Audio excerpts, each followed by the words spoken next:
भक्तों, ओम नमः शिवाय, श्री शिवाय नमस्तुभ्यम, जय श्री महाकाल। जी हाँ भक्तों, आप सबको भी पता होगा कि ये जो श्राद्ध पक्ष चल रहा है, ये बहुत ही महत्वपूर्ण एक पक्ष और महत्वपूर्ण ये जो दिन होते हैं अपने पूर्वज और अपने जो पितृ होते हैं, उनको खुश करने के लिए और उनको पानी देने के लिए, हर एक चीज़ के लिए, ठीक ना। तो और आप भी इससे पवित्र होते हैं।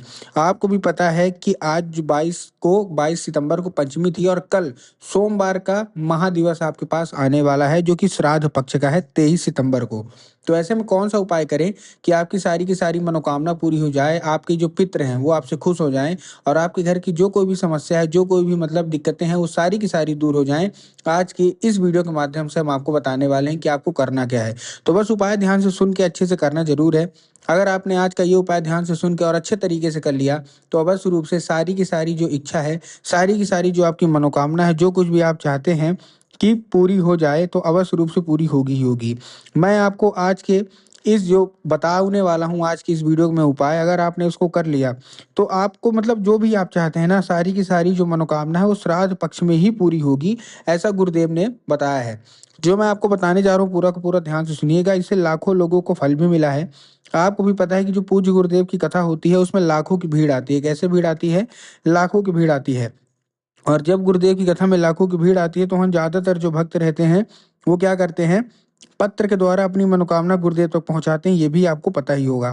तो अभी गुरुदेव की पिछले साल की बात है, जब श्राद्ध पक्ष आने वाला था 2023 में, गुरुदेव की कथा चल रही थी और गुरुदेव की कथा में लाखों की भीड़ आई। अब जब गुरुदेव की कथा में लाखों की भीड़ आई, तो वहाँ ज़्यादातर जो भक्त थे ना, उन्होंने क्या किया, पत्र के द्वारा अपनी मनोकामना गुरुदेव तक पहुंचाई। अब जब गुरुदेव के पास पत्र पहुंचा और गुरुदेव ने पत्र पढ़ा, तो वहाँ गुरुदेव ने देखा कि ज़्यादातर लोग के जो पत्र है, जैसे कि आपको पता है कि गुरुदेव की कथा में जो होता है ना, मतलब पत्र के द्वारा ही लोग अपनी मनोकामना पहुंचाते हैं। तो जब गुरुदेव के पास पत्र पहुंचा और गुरुदेव ने पत्र पढ़ा, तो वहाँ गुरुदेव ने साफ साफ देखा कि लोगों की क्या है, केवल और केवल एक ही मनोकामना है। क्या मनोकामना है? कि गुरुदेव, हम अपने पितृ हैं उनको कैसे खुश कर सकते हैं, और जो हमारी इच्छा मनोकामना है वो पूरी हो जाए। हम चाहते हैं हमारे पितृ की जो है ना, उनकी कृपा हमारे ऊपर बनी रहे, कृपया करके कोई उपाय बता दें। जब गुरुदेव ने ये देखा, तब गुरुदेव ने 2 से 3 उपाय बताए और कहा केवल और केवल ये उपाय कर लेना, तुम्हारी जो भी इच्छा है, जो भी मनोकामना है, अवश्य रूप से मनोकामना पूरी होगी ही होगी। जब गुरुदेव ने जब उपाय बताया, तो लोगों ने जा जाके इस उपाय को घर में करना शुरू कर दिया। अब जैसे ही लोगों ने जा जाके इस उपाय को घर में करना शुरू कर दिया, वही लोग गुरुदेव की कथा में मात्र 1 से डेढ़ महीने के बाद वापस आए।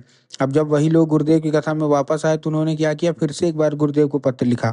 लेकिन ये वाला जो पत्र था ना, ये गुरुदेव को धन्यवाद के रूप में पत्र था कि गुरुदेव धन्य हो आपका, आपके द्वारा बताया गया उपाय हमने कर लिया है, हमारी सारी की सारी इच्छा मनोकामना पूरी हो गई है, आपका कोटि कोटि धन्यवाद। हमारे पितृ हैं वो भी खुश हो गए हैं और जो हमारी मनोकामना थी वो भी पूरी हो गई है। तो देखिए, जो लोग भी अभी मेरी आवाज़ सुन रहे हैं ना, अगर आपको भी जानना है कि आखिर ऐसा कौन सा उपाय है जिसको करने मात्र से मनोकामना इच्छा पूरी हो जाती है, तो चलिए हम बताते हैं आपको आज की इस वीडियो के माध्यम से कि आपको करना क्या है। तो बस उपाय ध्यान से सुन के अच्छे से करिएगा जरूर। अगर आपने आज का ये उपाय ध्यान से सुन के अच्छे से कर लिया, तो अवश्य रूप से जो कोई भी इच्छा, जो कोई भी मनोकामना आप मांगना चाहते हो, सारी की सारी इच्छा मनोकामना अवश्य रूप से पूरी होगी ही होगी, ठीक। लेकिन उसके पहले चैनल पे अगर पहली बार आए हैं और अब आज मेरी पहली बार सुन रहे हैं, तो वीडियो कर दें लाइक और चैनल को भी कर लें सब्सक्राइब, ताकि पूजनीय पंडित प्रदीप जी मिश्रा के रोज नए नए उपाय, जो कि मैं उनकी कथा से सुनता हूँ, श्रवण करता हूँ, सबसे पहले मैं आपको प्राप्त करा सकूँ, ठीक। तो देखिए, जो हमारा सबसे पहला उपाय है, उस उपाय में आपको करना क्या है, उस उपाय में आपको जल लेना है। क्या करना है? 1 लोटा जल लेना है, जो कि तांबे के लोटे में जल होना चाहिए। क्या लेना है? 1 लोटा जल, जो कि तांबे के लोटे में जल होना चाहिए, ठीक, पहली चीज। दूसरी चीज आपको ध्यान क्या रखना है, जो 1 लोटा जल तो आपने ले लिया, ठीक ना। उसके बाद आपको क्या करना है, उसमें 2 से 3 बूंद आपको क्या मिला लेना है, गंगा जल ले लेना है, ठीक। क्या? 2 से 3 बूंद मात्र आपको गंगा जल लेना है, ठीक। ले लिया गंगा जल। अब गंगा जल लेने के बाद आपको करना क्या है, जैसे आपने गंगा जल ले लिया, गंगा जल लेने के बाद उसमें आपको लेना है और सुबह सुबह पीपल के पेड़ के नीचे आपको अर्पित करना है, ठीक है ना। क्या करना है? पीपल के पेड़ के नीचे आपको अर्पित करना है। अपने जो भी आपके पूर्वज हैं उनको याद करके उनको पानी देना है, खासकर सोमवार के दिन अवश्य रूप से। पूज्य गुरुदेव कहते हैं कि अगर आपके पितृ आपसे खुश हो गए ना, तो फिर आपको कोई कुछ नहीं बिगाड़ पाएगा और आपकी सारी की सारी इच्छा मनोकामना अवश्य रूप से पूरी होगी ही होगी, ठीक। ये था कौन सा? ये था हमारा पहला उपाय। अब हम चलते हैं अपने दूसरे उपाय की ओर। अब देखिए जो हमारा दूसरा उपाय है, इस उपाय में आपको क्या करना है, एक दिया लेना है। अब दिया देखिए कैसे होगा, मैं आपको बताने वाला हूँ कैसे आपको करना क्या है। पीपल के पेड़ के नीचे ही उपाय करना है, लेकिन इसको करेंगे कैसे। इस उपाय में जब आप दिया लेंगे तो सबसे पहले मिट्टी का दिया होना चाहिए। कैसा होना चाहिए, मिट्टी का दिया। बहुत सारे लोग क्या करते हैं ना, मिट्टी का दिया नहीं लेते हैं। वो कौन सा दिया ले लेते हैं, वो ऐसे ही दिया ले लेते हैं, मतलब कहीं आटे का बना लेंगे, कहीं कुछ और का। तो आपको उससे बचना है, तो आपको मिट्टी का दीपक लेना है। मिट्टी के दीपक में आपको क्या करना है, घी डालना है, ठीक ना। घी डाल दिया, बहुत सारे लोग तेल डाल देते हैं, तो उससे भी आपको बचना है। आपको क्या लेना है, घी डाल देना है, ठीक। डाल दिया घी। घी डालने के बाद आपको करना क्या है, उसमें आपको गोल वाली जो बाती होती है ना, वो लंबी वाली बाती मत लीजिएगा, जो गोल बाती होती है वही लेना है, ठीक। ले लिया। अब लेने के बाद आपको करना क्या है, उसको लेके शाम के वक्त प्रदोष काल में। अब देखिए जिसको प्रदोष काल पता है उनका तो ठीक, लेकिन बहुत सारे ऐसे लोग हैं जिनको यही नहीं पता कि प्रदोष काल कब होता है। तब आपको क्या करना है, प्रदोष काल का मतलब क्या होता है, जब दिन ढल रहा हो और रात आने वाली हो, तब बोलते हैं उसको प्रदोष काल।